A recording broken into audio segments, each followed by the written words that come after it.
저는 지금 싱가포르 차이니즈 컬처 센터라는 곳에 와 있는데요. 싱가포르에는 차이니즈, 말레이, 인도 사람들 이렇게 세 민족이 모여 살잖아요. 그러다 보니까 각 나라의 민족의 어떤 문화나 전통 같은 거를 잊지 않으려는 노력을 많이 하고 있는데요. 그 중에서도 아무래도 차이니즈가 75% 이상이다 보니까 중국계의 전통이나 문화를 이으려는 노력들이 굉장히 많은 것 같아요. 그래서 어떤 갤러리나 아니면 이런 뮤지엄이나 이런 것들이 중국 쪽 것들이 많이 있는 것 같거든요. 오늘 차이니즈 컬처 센터에서 전시가 있어요. 그래서 제가 아는 여기서 일하는 친구가 그 전시를 설명을 해준다 그래서 왔거든요. 조금 있다가 친구 만나서 같이 한번 설명 들어볼게요. 하이텍.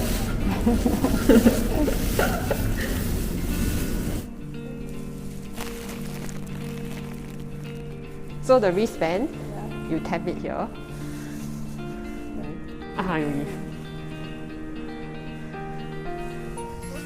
We have an introduction video over here to introduce the exhibition to you. It's about how Chinese culture is still very alive in our lives right now, and it's not something that is history. Yeah, so through this exhibition we can find out what is so special about the Chinese Singaporean culture.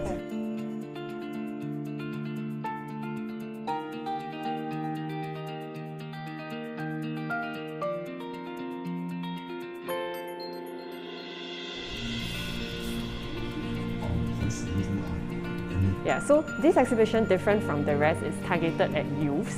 So we are now at Zone 1. So at Zone 1, we will discover how did this Chinese culture came about through the 5 aspects that shape the Chinese Singaporean culture. So the first one is our location in Southeast Asia that decides how we live.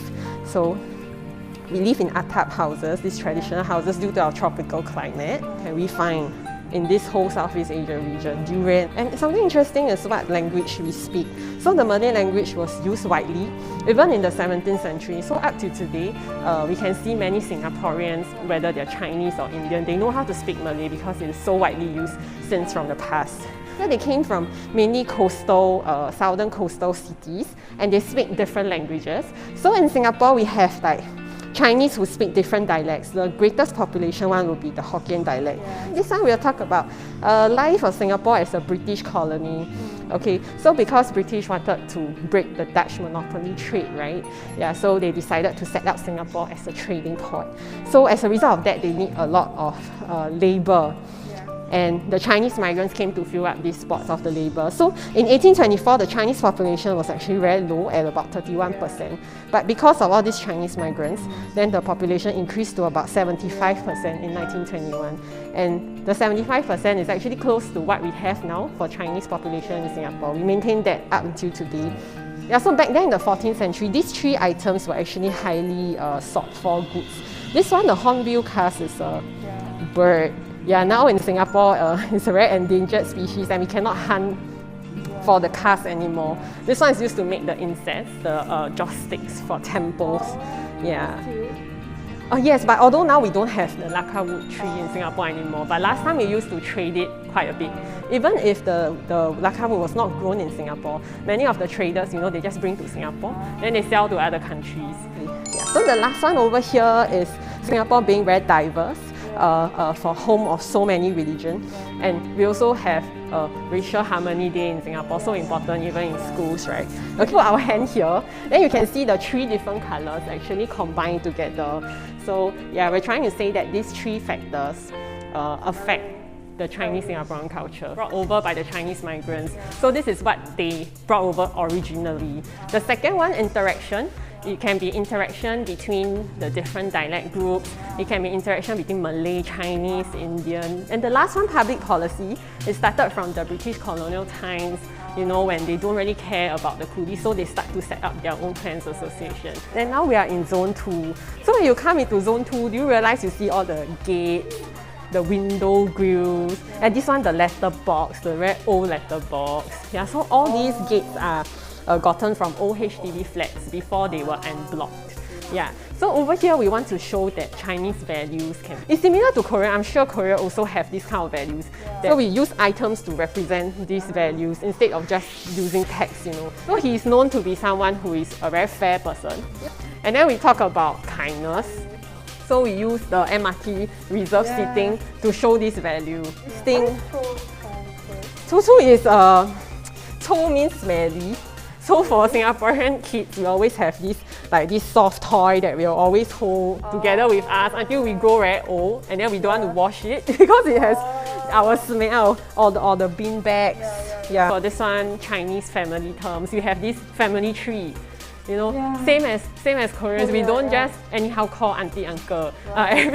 Every different uncle got his own name, right? So complicated, yeah. You know, we often say Asian families need to have this cane so they can cane the kids. You never cane them. Yeah, not an Asian child.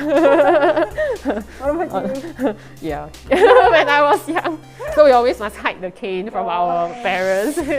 So every time you open the door, it will be a different video, and then we will talk about one or two of the values. And then this one is more for guys, you know, similar to Korea, they have to serve national service in Singapore.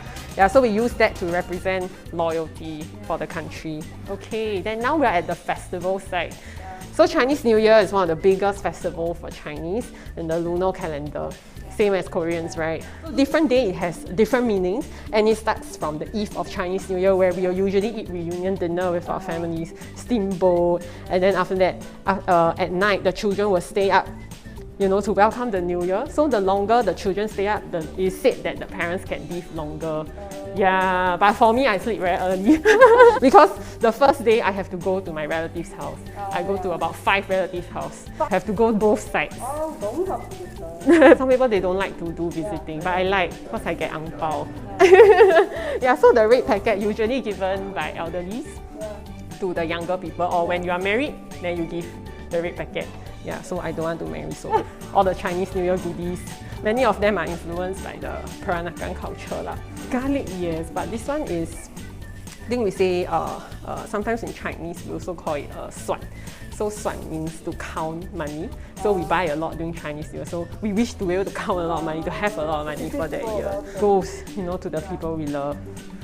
Yeah, recently we have masks because of COVID, so they start to sell masks, and then we will burn these masks. Yeah, and to eat mooncakes and to take lanterns. Yeah, mooncakes are very popular in Singapore. Okay, another one is the Nine Emperor God Festival. Some people thought that it's like a funeral, but actually it's not. So they will all be wearing white, then you go and receive the Nine Emperors. No. You go to the sea, and then after that, sometimes they'll go into the waters to receive the gods. Yeah, this one is a Tapekong Festival in Pulau Ubin, held on the 15th of the 4th month. It actually refers to local deity. Okay, this one is Zone 3, so we talk about what happens when the cultures meet in Singapore. For example, in Cantonese, it is Chan. In Hainanese or Hokkien, maybe it's Tan. So why did this happen was when that time the Chinese migrants came over to Singapore, they wanted to keep their dialect pronunciation of their Chinese surname. Then in the IC, in 1980s, you know, Singapore government promoted to speak Mandarin. They wanted all Chinese to be able to speak Mandarin. So, which resulted in the IC having 2 or 3 names, 2 or 3 surnames being registered. Yeah, so we have the Chinese, and then we have the dialect pronunciation. Yeah, this one is the simplification of the Chinese characters. So we have different colours to represent the different kind of interactions for the language we speak. Our ancestors that came here when they were very young, maybe 20 plus already, so they have already start to think that they are Singaporeans, and then after that, then it's my parents' generation, then it's my generation. So we'll always want to see ourselves as Singaporean. So Singaporean is the country, right? But our race is Chinese. So which is why it's still traced back to our roots from China. But for citizenship-wise, it's Singaporean. Yeah, because we are living so far apart, even though we originally came from there and we brought things from there, but China has since changed already. Yeah, so I don't think we really identify ourselves much with them, even though we know that we came from there. Yeah. Even further away, I think they will probably don't want to associate with them lah. Okay, this one is the favorite section of all Singaporeans. Yeah, talking about food. So this one, the first one, the Hainanese chicken rice. It was originally from the Hainan province, right? But in Hainan Island, you cannot find this kind of chicken rice. It is because when the Hainanese chef came over, then they made friends with the Cantonese chef.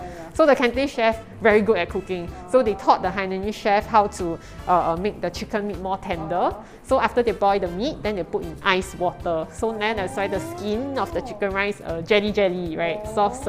Yeah. Then for the yong tau fu, originally a Hakka cuisine. Yeah. So the Hakkas, they like to eat dumplings, mandu. In China, when they move further down to the south, they cannot find the flour to make the skin of the dumpling. So they use the tofu to replace the skin. Then they put the minced pork inside. Then they come to Singapore. Then they realize they have more access to seafood, like fish, so they replace the minced pork with fish.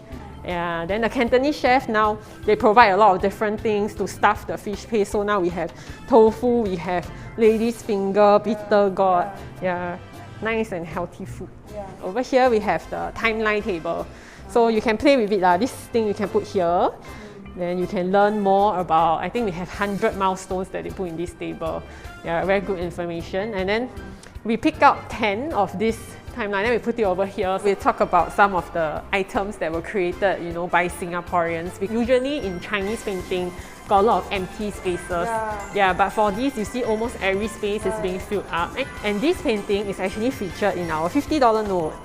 Curly, orange. Oh, very famous artist.